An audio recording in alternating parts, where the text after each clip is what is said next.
What I do is inconsequential. Why I do what I do is I get to shorten people's journeys every day. What I love about our hospitality industry is that it's our mission to make people feel cared for while on their journeys. Together, we'll explore what hospitality means in the built environment, in business, and in our daily lives. I'm Dan Ryan, and this is Defining Hospitality. Today's guest is a hospitality sharpshooter. She's committed to elevating communities and creating wealth through hospitality ownership and leadership. She is a recent recipient of the FIU Alumni Award. She is the executive director of the Marriott Sorenson Center for Hospitality Leadership at Howard University. Ladies and gentlemen, Ashli Johnson. Welcome, Ashli. Thank you so much, Dan. It's a long time coming. Super excited to be here. Well, it's a long time. Here's what's funny. It's a long time coming. I've been so excited to talk to you. And what's super funny is that we didn't really know each other before all of this and our alignment call back whenever it was. But I think since then I've seen you like 3 or 5 times, like in person, which makes me think I'm sure we've been at the same place at the same time, countless times. But now that we just have that power of relationship connecting us. Absolutely. Absolutely. I'm certain that we have shared space and energy for sure in the past.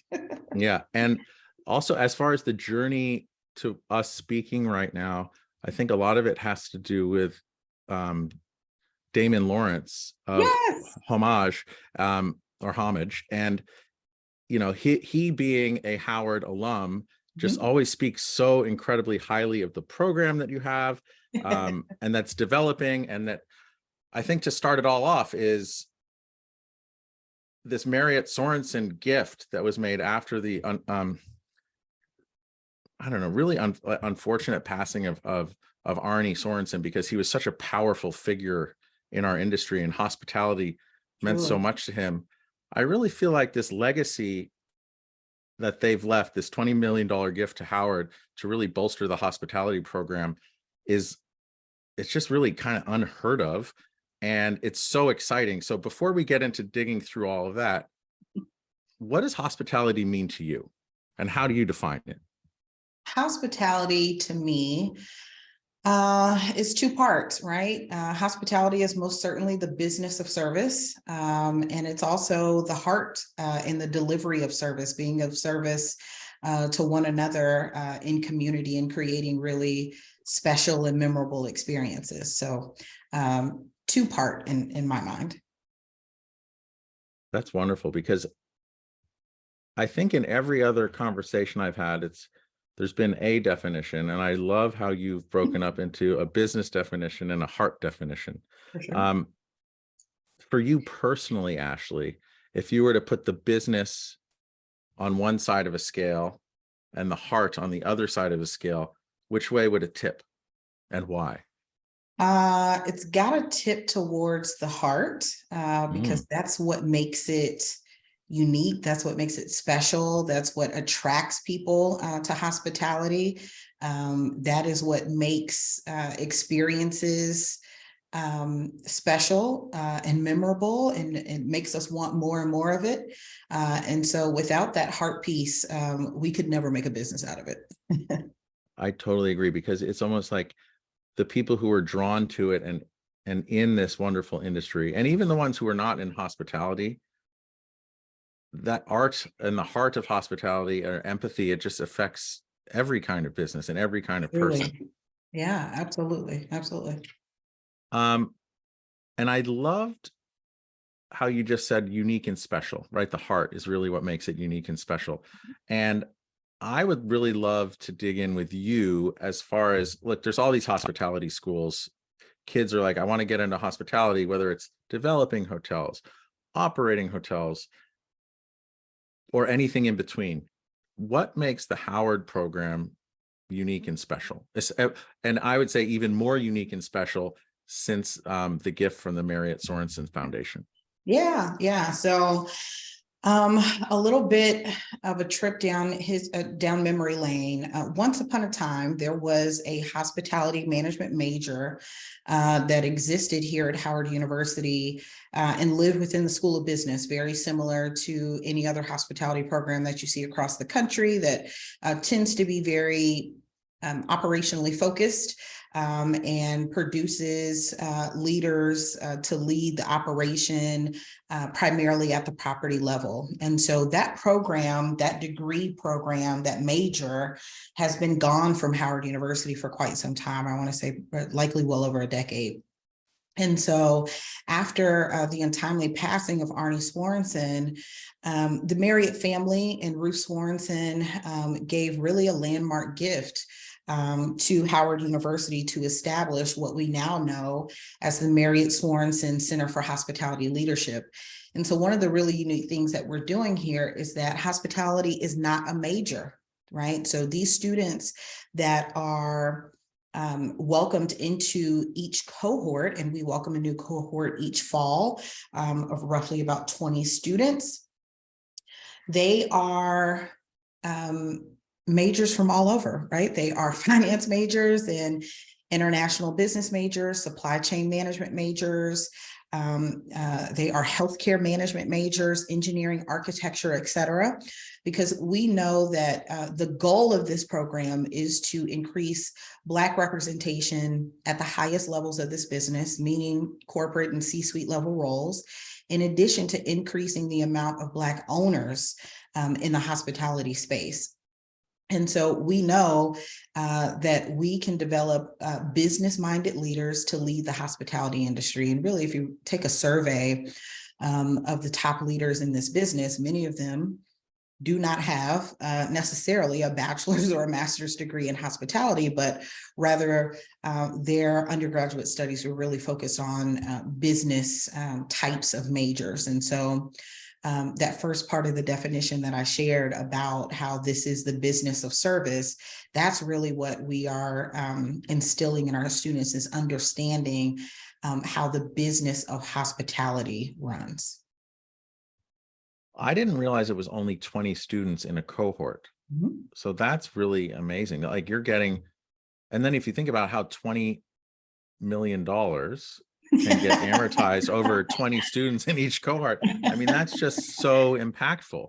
Yeah, you know, the three main areas of focus in terms of programming is that we really want students to learn, understand, and be able to impact hospitality investment, real estate, and tech and innovation. And so these students have the opportunity to engage with industry in a very intimate way. They are exposed to executive level leaders, have the opportunities to travel both domestic and internationally. They attend conferences.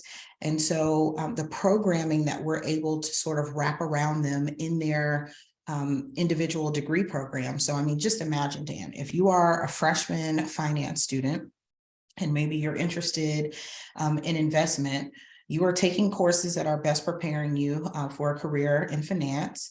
But then through your engagement with the center, you are learning about investment specific to hospitality, maybe specific to hotels or restaurants, or investment in the tech space.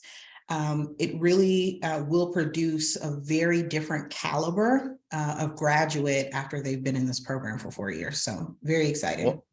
Well, I can also speak from personal experience, because I think I was at the lodging conference, and that might have been the first place that I actually met you. And you had 3 or 4 students with you who, I think there was a sophomore, maybe 2 juniors and a senior. Maybe there were 3. I don't remember, but they were all super engaged. One was majoring in accounting, one was marketing, and I don't remember the other ones, what they were majoring in.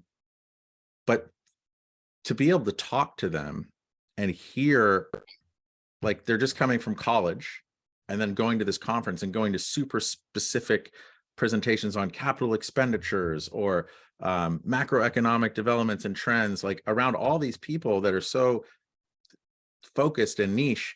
I mean, just talking to them, their eyes were just so wide, and like, I can't believe that people actually come here and speak so deeply about this. This is amazing. And you know, so much of it is about everything that everyone does is really creating awareness around things. And it was so cool to see those kids so like kids, those young adults, young adults, so moved, and like their eyes were just open to a whole new world.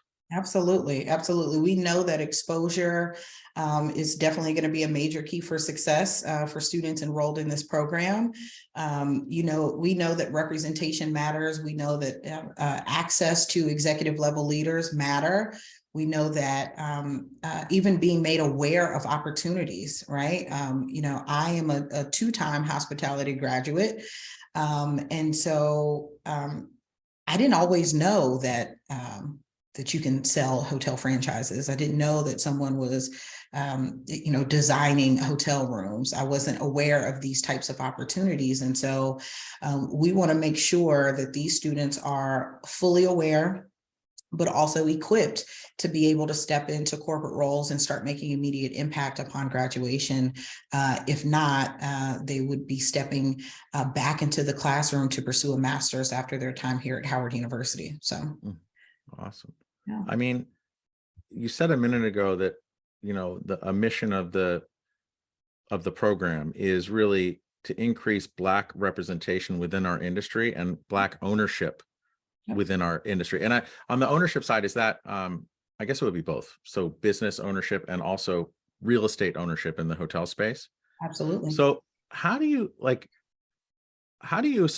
your baseline?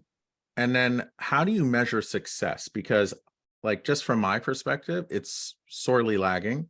But I am seeing recently a lot of progress, but I don't have specifics. Like, how do you define success?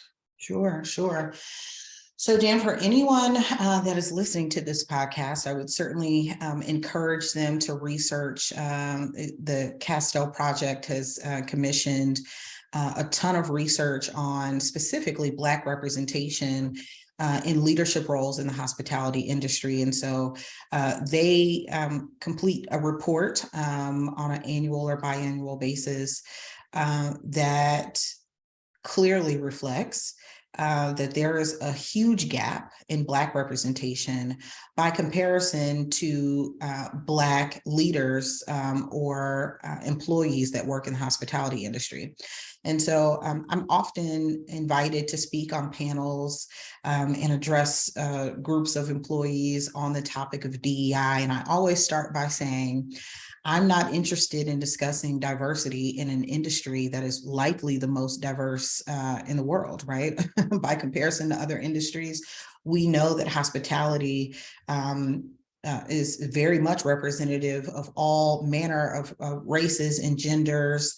But that type of diversity disappears when we start looking at opportunities in the C-suite. And so we know that talent exists. The question is, what are the barriers to getting them there? And so when you ask about sort of what is the benchmark and how do we achieve the goal here, in large part, it is due to Black professionals really get stuck into operational roles. And so there historically has not been very clearly defined pathways out of operations into corporate roles that eventually will help someone ascend into executive level roles. And so some of the work that we're doing here in the center is partnering with brands and REITs and companies to help them take objective looks internal to their own organizations and say, how have we possibly supported the lack of Black leaders in these spaces, and what can we do about it? We are all familiar with, the infamous management training programs that most college students are aware of. These are opportunities made available to them. And really that those types of programs won't see a student past maybe 4 years post-graduation, right? The plan, the specific steps are not really laid out past 5 years. And so what I have seen in my own personal experiences is that in the classrooms, we are promoting hospitality. You can, lead a team. You can create really amazing experiences for your guests. But what happens after you've been in a role for 3 or 4 or 5 years, right? How do I navigate past an opportunity that solely exists at the property level? And so that's a large part of the work that we're doing here is helping students become more aware earlier of other opportunities that exist in hospitality, that will give them the greatest opportunity to ascend into a high level, highly impactful role in hospitality, an executive role. Something that resonates with me that you said a minute ago is that, the talent is there, right? Mm-hmm. But the path to leadership is not. And so I don't know who said this, but I find myself repeating it a lot. It's the idea that talent is uniformly distributed amongst all people, Yep. but opportunity is not. Correct. And so, and I guess by looking past the 5-year plan and the management programs and speaking on panels and just letting everyone know that there is opportunity and making, I guess it's really just about making that space, right? Mm-hmm. What are some really incredible examples of breaking that kind of dead end and showing opportunity or creating opportunity that maybe wasn't there that you could share with us? Yeah. So a few things, Dan. I think it is very easy for us to take a look at executive level roles in the business and sort of work backwards. I'm a big fan of like reverse engineering some things, right? So if you take a look at who is in the C-suite currently, and you look at who currently owns in this business through an entrepreneurial effort, or they're a franchisee, or they own a design firm, whatever the case is, and you start asking some questions of how did you get here, right? More times than not, and again, this is just my own personal research, is that it counts. Thank you. What you will find is that I knew someone took a chance on me. I was promoted into this role. I had a mentor, a sponsor, etc. Then when we start thinking about, okay, well, people need more mentors and sponsors. So how do we go about doing that? We know there's research that literally shows you are more likely to promote someone that is like you, or that you have identified or established some sort of a connection with, right? So this is how we end up with C-suites and boards of directors that generally all look and feel the same, because likely there is some there's a thread that exists there. Our kids play on the same soccer team. We attended the same school undergrad. We are a part of the same professional organizations, et cetera, et cetera. And so what ends up happening, intentional or otherwise, is that we may overlook someone that is actually the most qualified person for the job because we don't feel as connected with this person. Maybe we don't see them after work. Maybe they don't spend as much time at company events as maybe the next person. I didn't know them before they got here, sort of thing. And so I think once we are able to sort of assess the issue and remove our own personal bias, but starting with identifying what that is, that's going to be a huge step towards us identifying talent that's really ready to lead, right? Oftentimes when I'm speaking, to CEOs, and they may say, Ashli, we're always looking for great people. You know what we're looking for, send them our way. And I always remind them, you have great people already working in your organizations, right? You haven't seen them because you typically only interface with their boss or their boss's boss. When you swing past their group of cubicles or offices, that maybe they're the last person that you speak with. Maybe you didn't have enough time to engage that person. So often we have talent that's already working on our teams, and we have no idea that they have masters in organizational behavior, right? Like we just don't know. And so sometimes I think it's just a matter of assessing the talent that you already have and getting to know folks, right? Oftentimes I hear, I had no idea that she was interested in that role, right? So how proactive are we being in getting a better understanding of, hey, this is someone who's super talented and passionate and impactful to the bottom line of our business. We want to keep this person. So that means that we need to start asking some questions that'll help us as employers and leaders to help this person stay in place and continue to grow and ascend here.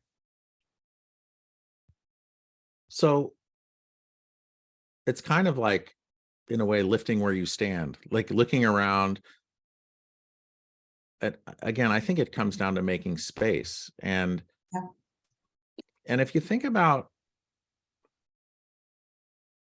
the representation in the C-suite and upper level management and ownership of Black Americans in the hospitality industry, like what's the difference between the actual percentage, like the real life percentage of people in those seats, and the percentage of Black Americans amongst the US population? Is the gap enormous?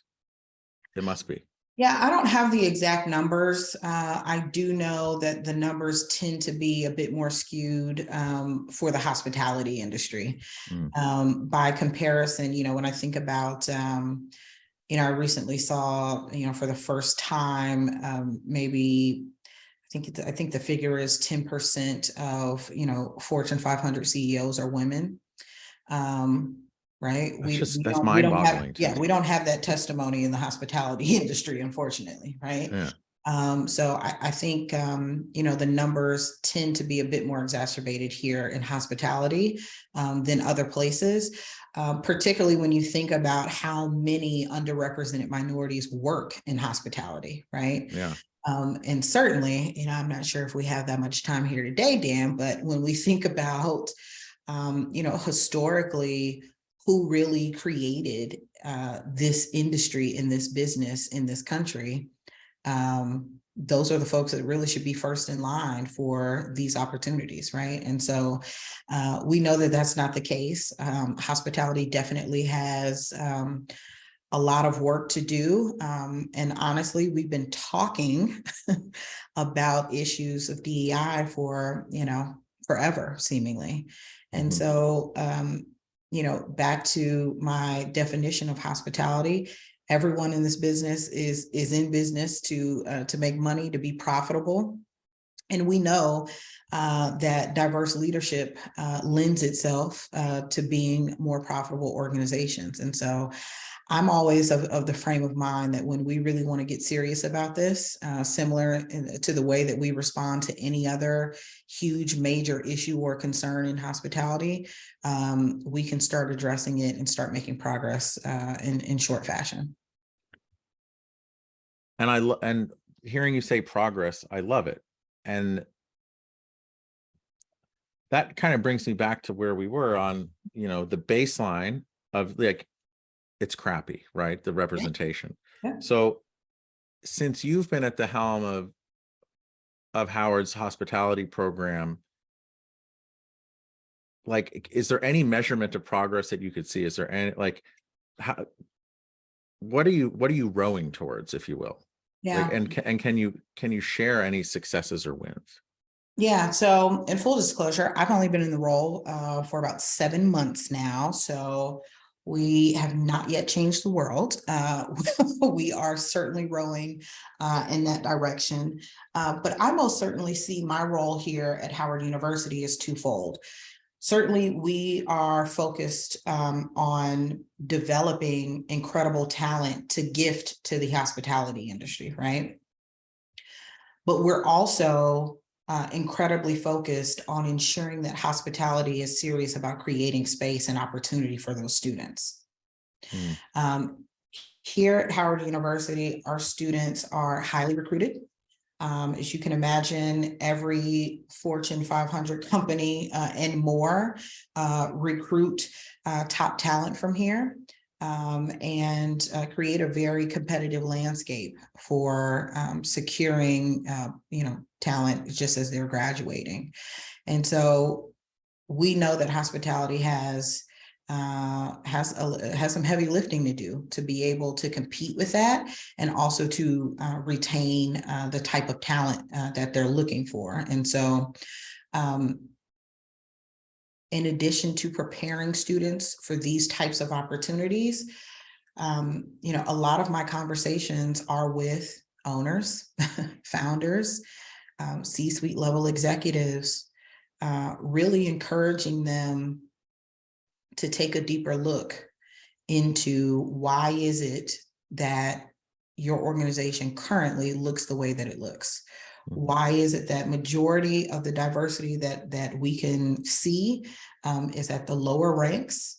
And this is, and it's not brand exclusive, right? It's across the board. Yeah. And so we've got to start by asking ourselves the hard questions. How did it get this way? Certainly, I'm not saying it's overly intentional, but it is overly intentional that we weren't more cognizant of some of these organizations that we've been building. Certainly some of the legacy organizations included in that, right? Mm-hmm. And so we've got to be intentional about identifying solutions that are equitable and inclusive in nature for all people. And I don't know, 5 or 10 minutes ago, you were talking about when people really got their start. It was like, where did you get your start? Who was your mentor? Who was your sponsor? And I think asking those questions, because most of us have mentees, and most of us sponsor people, and most of us engage with people in a different way to give them our experience, which helps shorten their journey to where they're going. Yep. If you look back, because I know you started your hospitality career when you were at Lowe's a while ago, correct? Yep, that was my first role out of undergrad. It was a corporate management trainee at Lowe's Hotels. Wow. And then if you look along your journey from then to where you are now, is there a mentor or sponsor that really jumps off the page that you could share, like what that experience was like at a high level, so that if other people are thinking about taking on a mentor or helping shorten someone else's journey, like what were the things that stood out the most to you by your mentor? Yeah. So in all honesty, early in my career, I can't say that there was, I certainly had people that supported me, that wanted to see me do well, wanted me to work for their organizations, that sort of thing. And so, we always appreciate a referral or someone willing to put in a good word with human resources. And I think that is certainly a form of support that needs to continue, right? But I think that there's another layer of sponsorship that frankly happens internal to organizations, right? You're working for the organization, said sponsor is working for the organization, and that's really how you become aware of opportunities that exist beyond your current role or the scope of that role. That's how you ensure that your name is in rooms that you're not physically standing in a positive way. That is how you confirm that that someone is really working on your behalf. And so while I can't say that there was, any one person in particular that just like took me by the hand and was like, let me show you the ropes, girl. That is really not exactly what happened. But what I can say is that very early in my career, if there are any early careerists that are listening to this, I studied people and their career paths. And so very quickly understood that no one had a very clear-cut path to the top. And it seemed to me from my early observations that it's like, oh, I need to know people and people need to know me, right? And so that is really what informed the way that I moved and how I was being strategic in identifying roles that would help me sharpen a particular skill set that I needed to sharpen, but also put me within arm's reach of people that I knew could be of assistance or support to me. And so I would say maybe later in my career, there were definitely, I'm not the late Ray Bennett, is a former Marriott exec. He passed away last year. Was a very good friend of mine. Always supported the work that I was interested in doing.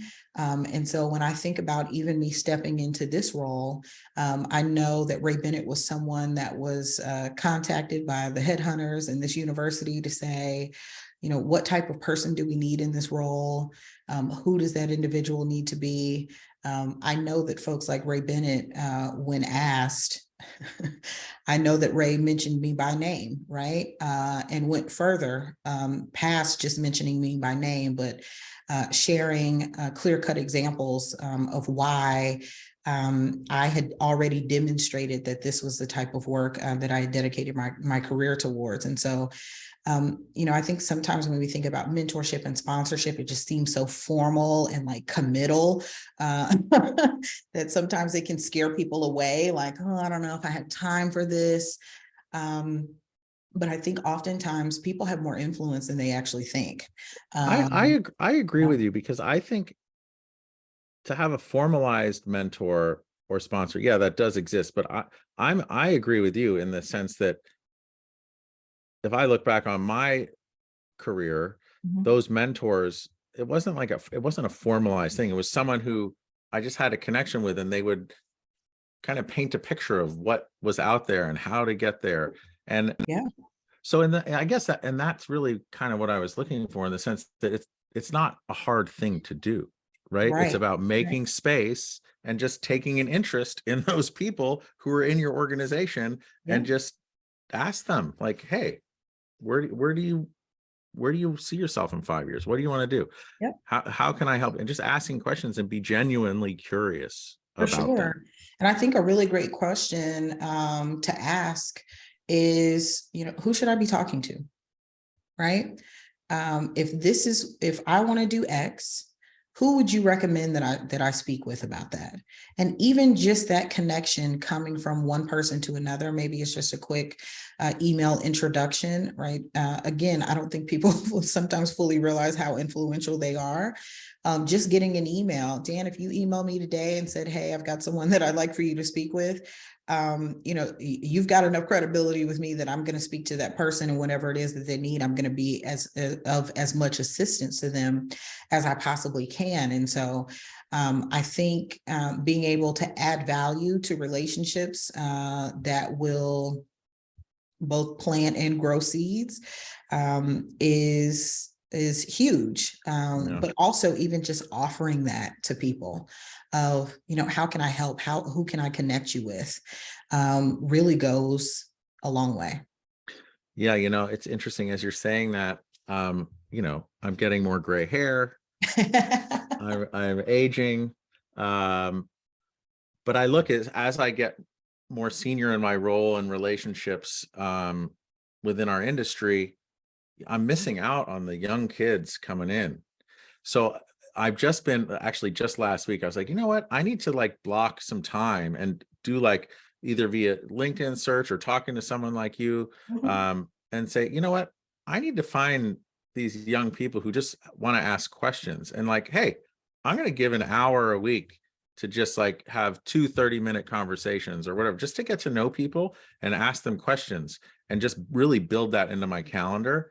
And that's what I'm starting that from February 1 onward. And I think I would do that a little bit organically, but now as I'm getting grayer,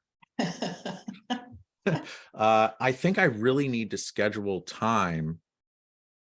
more time to actually formally do it, because much like you say, those simple interactions that are really like a low barrier can have such a huge impact. And I might not even notice it. And it's funny, I'm sure it happens to you where, you know, you might interact with someone and years later you run into them again. They're like, you know, I remember that time you said blah, blah, blah, or introduced me, and that changed my life. And you're like, I don't even remember. Well, you know what? Here's the thing. I always remember, but you know, people don't always circle back in the moment, right? I have introduced people to their spouses and fiancés, and I don't hear about it until, years after the fact. Like, you know what? That one event that you invited me to, and I came and I met my husband at that event, or I hired someone from that event, or that's how I got connected to person A that connected me to person B, and person C that they scheduled a coffee or a lunch with is how I was able to get my foot in the door for, whatever the opportunity is. And so, it's always important to reach back and say thank you, right? And hopefully that motivates people to want to do the same for others. 100%. Going back to the business and the heart, you've chosen this and created this incredible career within our hospitality industry. And I know you said that the Lowe's corporate management position was your first one, but had you had an inkling that you wanted to get into hospitality, or at what point did you know that, oh, you know what, I'm kind of drawn to this and I want to do this? Yeah, I absolutely knew that hospitality was it. I grew up in a military family. My father is a retired Marine Corps officer, so we traveled around an enormous amount growing up. And so I think that was initially where the hospitality bug bit me. I was in charge of picking the hotels if we were going on a road trip or we were moving cross country or around the world. Dining at nice restaurants was the treat for a great report card, that sort of thing. And my mother is a retired social worker, and so certainly grew up in a household that understood the value of service to one another and to community. And so my brother also works in the business, studied hospitality, and leads a division for a large contract services company, and specifically on the healthcare side of things, but absolutely rooted in hospitality. And so I knew that this was it. Didn't quite know what it looked like. I was having a blast in undergrad. I was like, look at all this stuff. They got cruise lines, they got spas, they got hotels. This is like my cup of tea. And so at some point, thankfully, just in me being a hospitality nerd, had stumbled upon oh, they have these conferences that people go to. Maybe I should check one or two of these out. And that is really what opened my eyes to, okay, there's a whole nother side of the business here that I didn't know about, that I wasn't previously exposed to. And certainly once I identified, wow, like all of this exists and I can be a part of it. And I can contribute to sort of the transformation of this to a more equitable reality for everyone. Sign me up. And maybe I just learned something about you that I think maybe why we're drawn to each other too. We're both children of Marines. Yeah. Semper Fi. My dad was not an officer though, but I think it's a certain mindset that's it's a very good thing. I love that. Intense. But it's really, again, you're putting yourself out there. Mm-hmm. Yeah. Okay, so you're basically given a check for $20 million to affect all of these kids' lives, and shorten their journeys and make our industry more equitable and more diverse. Okay, so I know you're newly into this, but if you look forward, what is exciting you the most about what you see out there in the future? Yeah. So in addition to the initial gift that was endowed from the Marriott family and from Ruth Sorenson, the industry really stepped up in a big way. So you can imagine just about every hospitality brand under the sun has also supported the center in some shape, form, or fashion. And I think that is what gives me the most hope about the change that we'll be able to affect is that certainly the initial gifts that came in, are courtesy of a love and respect that people had for Arne Sorenson, right? Just a really phenomenal leader who, thankfully, our paths crossed several times over the course of my career. And I think that also makes this role very special for me because, Arne was not a stranger to me. And so I understood what type of leader he was, we can obviously see how well respected he was, what a brilliant business mind and bright heart he had. But I think I am most energized and enthused by so many hospitality professionals and leaders and companies stepping up to say, how can we help? Now, Dan, many of them probably are not expecting for me to say, I think most folks are like, okay, well, how can we help? How much money do you want, Ashli? And be clear, we accept all financial donations and gifts. But really, I am not mincing my words about challenging them and their leaders to take another look internal to their own organizations.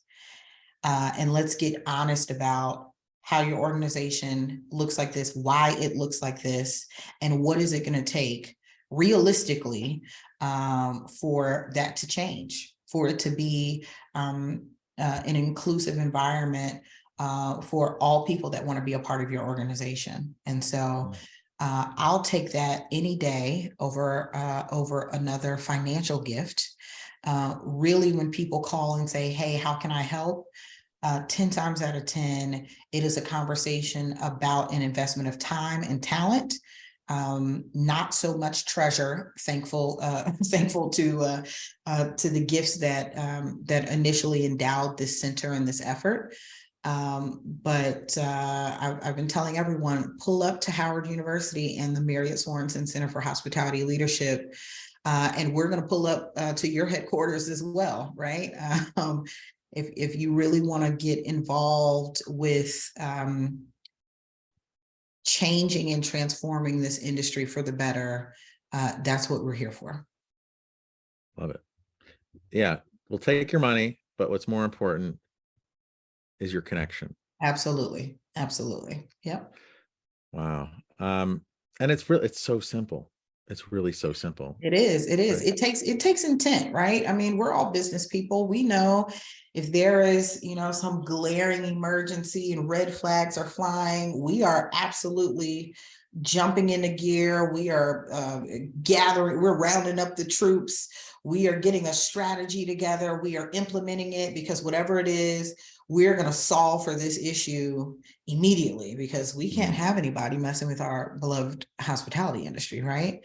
And so this issue and concern has been around for too long. So I recently, as I'm in the process of building out an executive board and an advisory board to serve this center and the work that we're doing, somehow still the natural assumption is that this board would look like everybody else's board. It's like, nope, we're taking a completely different approach. Can you wrap your mind around that? If so, let's go. The language that I've been using is like, I'm looking for the Avengers, right? We've got work to do.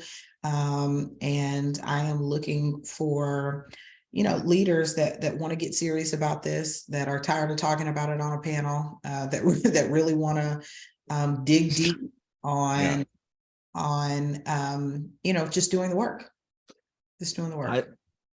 Yeah. And to me, what's resonating the most is this idea, like you're actually going from top down, so board level, but also bottom up. And I think the most striking bottom up thing is just coaching your students to be like, who should I talk to? You said that, right? Just, hey, ask this question. Who should I talk to? And just shut up. Right. Yep. And then full stop. Yeah. And you'll be amazed where that conversation and connection will lead. and what type I- of access that provides you, right? Because how else would you get in touch with, the CEO of XYZ if you didn't ask someone, who should I talk to if I'm interested in leading, a major hospitality brand? Well, you should talk to the people that are leading a major hospitality brand. Oh, yeah. okay, And great. and here's their Yeah, number. exactly. I'll connect you via email. Would love for you to send that introductory email, right? And obviously, if that person can reach that other individual, right? That comes with some credibility of Dan's introducing me to this person, right? And so, again, it could all be so simple, Dan. It could all be so simple. Well, it's not a matter that it could be, it actually is. And again, Mhm. it's just a matter of looking at where you are, right? Yeah. Okay, so I do this on every conversation and I love it. So the Ashli I'm speaking to now, Mhm. I want you to pretend you're standing in front of that 15-year-old Ashli who's going from Marine Corps base to Marine Corps base, picking hotels, right? Uh-huh. And getting your feet wet in the hospitality mindset. What advice do you have for your younger self? Ah, that is an excellent question. I think I would probably share some of the best advice I've ever received is to do it now, right? Don't wait, don't tarry, do it now. And I say that because I think so often young people, students, young professionals, and even some of us more seasoned folks, as I like to call us, it's very easy to talk yourself out of something because we've always got something else going on, right? And so if I would have acted on pursuing, let's say, investing in hotels and owning hotels when it first crossed my mind, we'd be having a very different conversation right now, Dan, right? Yeah, those 20+% compounded rates of return do some cool Yeah. things over time. Yeah. Yeah. And oftentimes, again, we can talk ourselves out of something. And I'm not saying that, I should have rounded up every dime that I had at the moment and tried to invest in a hotel. But when I say do it now, I mean, start gathering the information that you need, start meeting the people that you need to meet. And I would also caution people to ask the question, how can I best serve? How can I be of the highest form of service to wherever it is that you find yourself, right? To this role, how can I be best and highest service to the team of people that I lead, to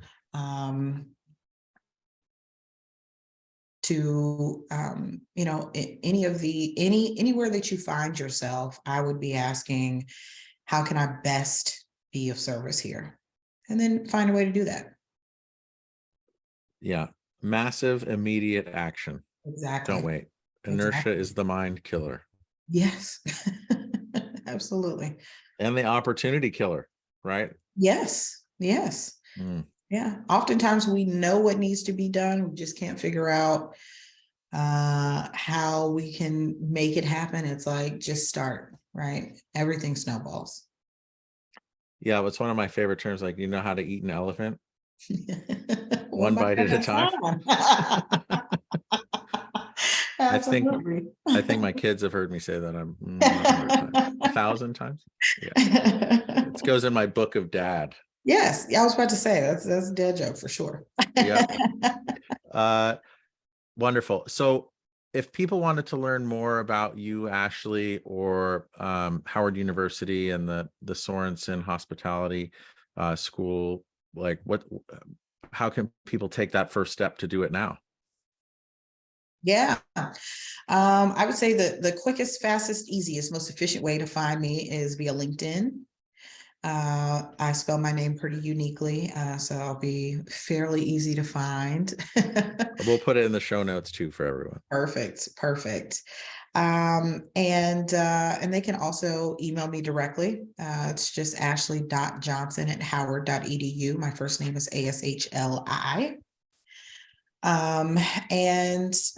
Yeah, oftentimes, I do get phone calls, emails, just a quick direct message on LinkedIn from folks saying, how can I best be of service? How can I best be of assistance? And so, yeah, we will we will find a way to get you plugged in and engaged. Because like I said, recently I was having a conversation with a group of leaders, just talking about, hey, we need to bring more, maybe we need to start earlier, right? Maybe we need to start bringing hospitality leaders into high school classrooms and middle school classrooms. And, my little bit of pushback on that is that, yeah, but if the folks that we're bringing into these classrooms don't look like any of these students, how are we compelling them to want to dream bigger for themselves in hospitality, right? Yeah. And so to your earlier point, it really is starting at the bottom and starting at the top, right? We're trying to check all boxes in short order. We know that change has to be affected at every level. And that's going to be the quickest way for us to eat that elephant. Oh, I love that. Yeah. Okay, cool. Well, I'm gonna put that there. And I mean, I think just having a conversation or coming into a classroom or talking, that's a higher barrier of entry. It's time, it's getting there, it's all that.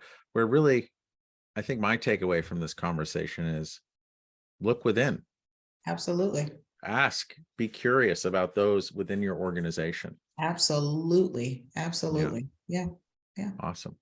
Well, Ashli, this has been so awesome. And Such a am so, pleasure. and I'm so glad it happened. And it was Yes. so good to see you last week. And I can't wait to see Likewise. you in person in the next endeavor. So thank you, thank you, thank you. Absolutely. No, thank you, Dan. This has been really great. I appreciate you so much and love the platform. Oh, thank you. And thank you very much. And also, I want to thank all of our listeners, because without you, we wouldn't be sitting here with Ashli. So again, it's all word of mouth. And if this changed your way of thinking in hospitality and how to make a difference by just looking right around you or within your organization, please share it with others, because we keep growing every week and it's just humbling. So thank you, thank you, thank you.